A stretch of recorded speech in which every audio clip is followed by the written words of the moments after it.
Hello, right, this is going to be 2024 question 14. Right, so I've done a little bit. Now I suggest you read the question fully before you follow this. Okay, now what I've done is I've tried to identify the foreign keys here. So I'm just going to highlight those now. So in yellow. So I'm going to follow the primary key, so sale ID. Does it appear somewhere else? So sale, you can see it appears over here. Okay. Now you'll notice that sale ID in sale is a primary key on its own, so that's a primary key. It is part of the primary key in sale line, so it's a composite key, but it's also a foreign key as well because it is the primary key in another table. So that means there's a one-to-many between sale and sale line. Okay, so sale and sale line, one-to-many. Okay. Okay, I've already got that in there. So the next foreign key, we're going to look for product ID. Does that occur anyway? Well, yes, it does. Okay, I'm going to do that in, no, I'm going to do it in the same color. Right, so that is there, product ID.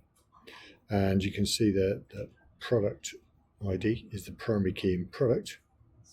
So again, primary key is on the one side, many side on the product ID, on the sale line.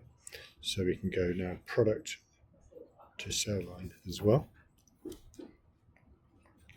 Not part of the question, this bit, I think it helps clear it up a bit. Okay, so next foreign key, let's have a look for, so we've got sale ID product, so looking for customer ID in another, and there it is there. So we know that one customer can have many sale.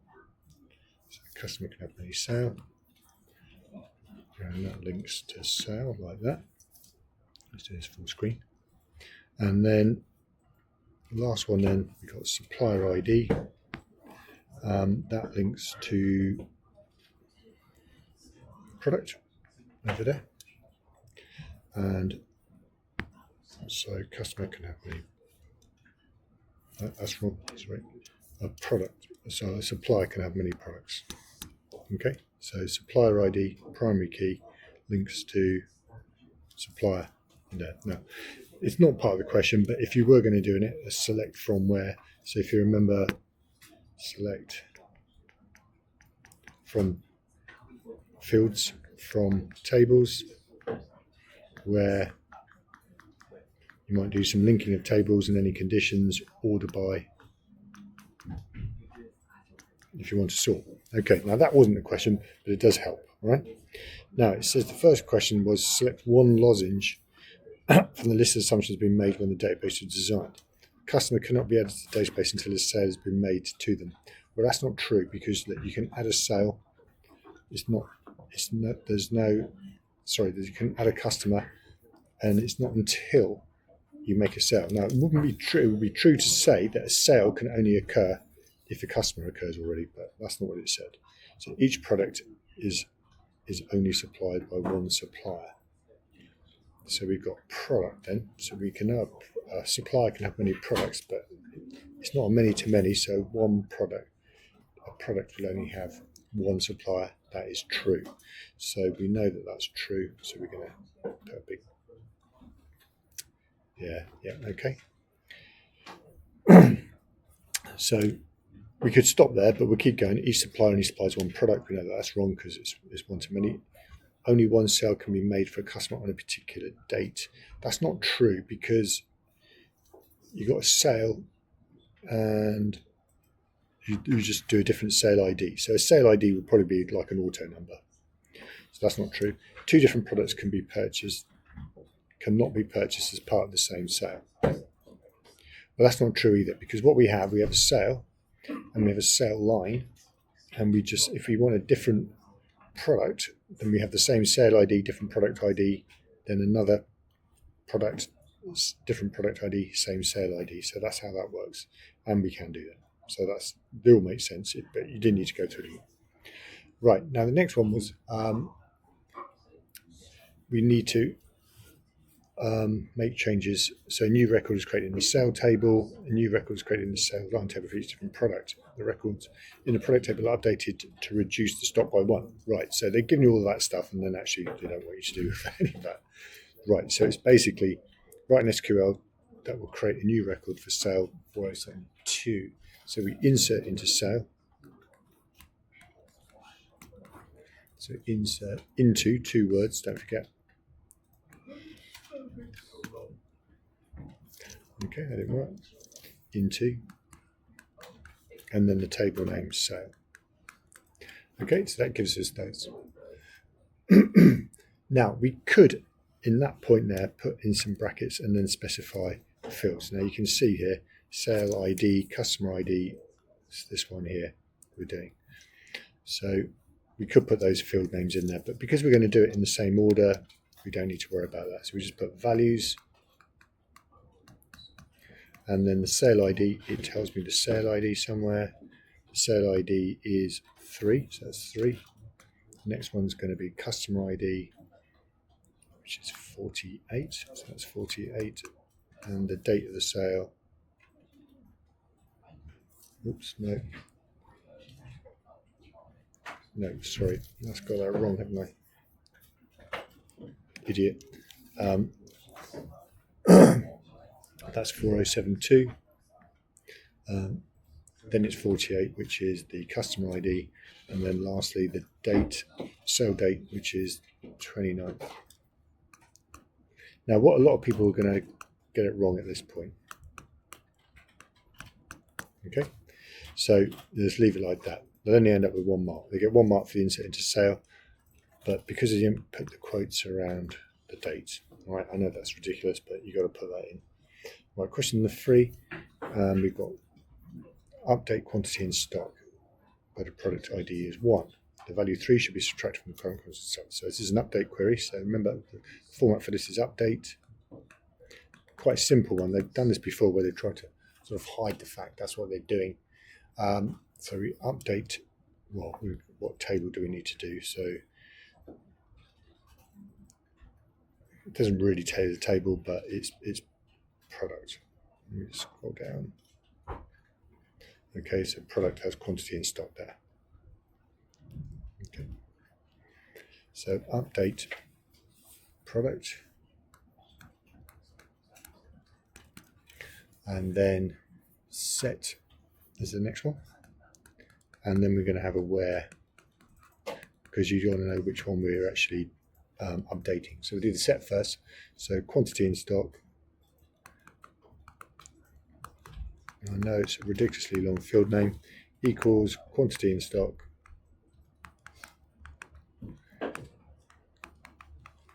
-1.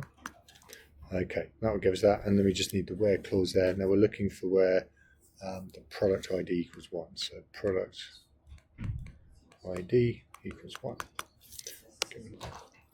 Okay, so there we go. There's our 3 marks there, 1 mark for each line. Now the next one is about timestamp ordering. Now you don't need to understand the complete ins and outs of this, but you just need to understand a few things. So let's just talk about a couple of things. Now the first thing is our transactions.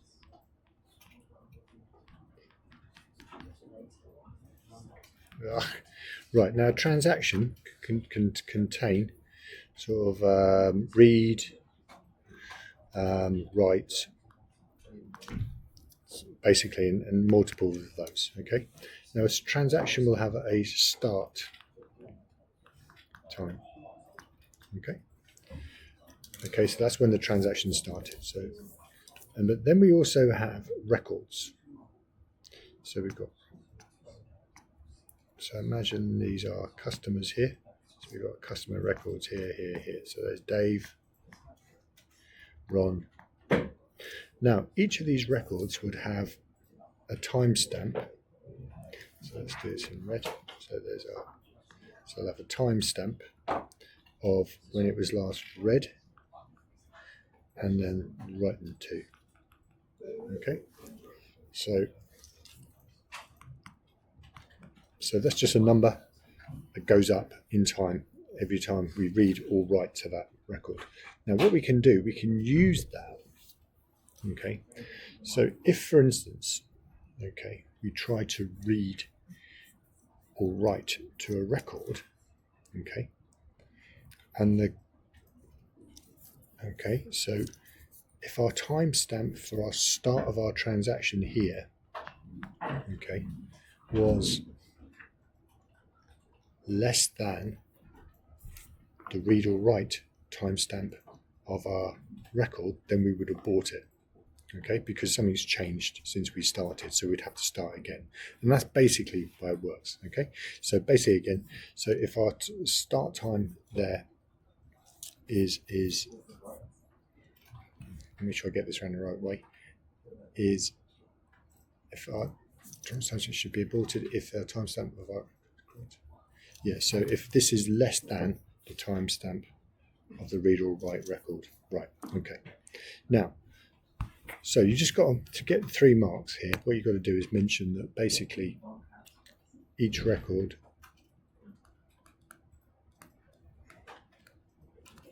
has a timestamp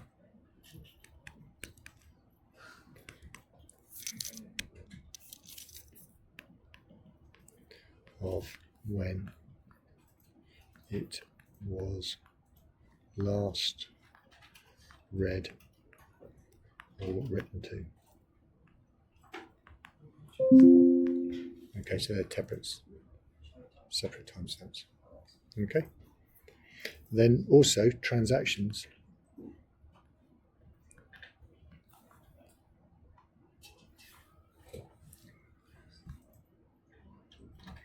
will have a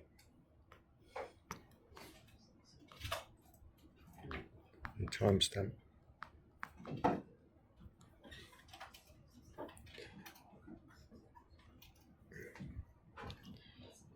of when they started. Okay.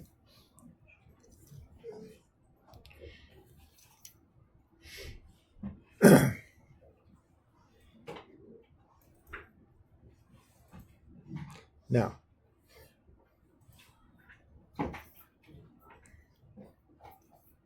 and then lastly, what we'll do, the database management system will apply rules to determine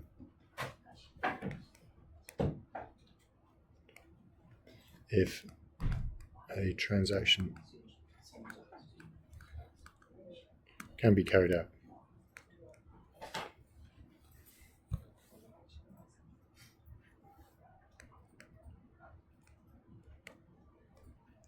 Or aborted.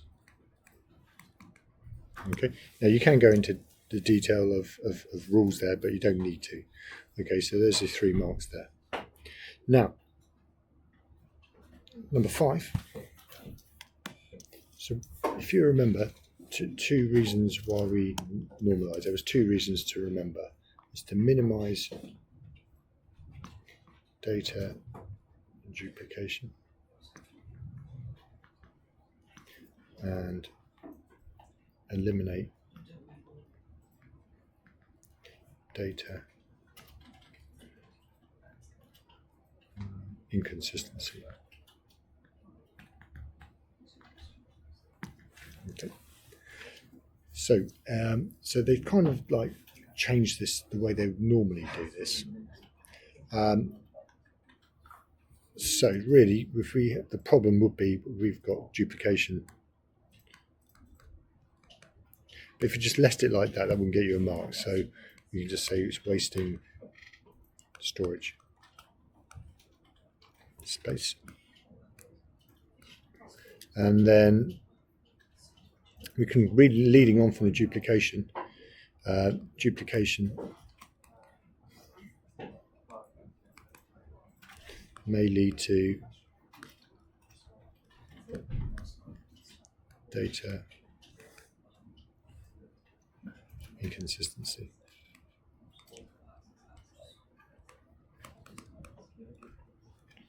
Okay, there we go. So 11 marks. So that's 11% of your paper too. It's pretty straightforward. Maybe the timestamp bit's a little bit tricky, but it's not too bad. Okay, thank you very much.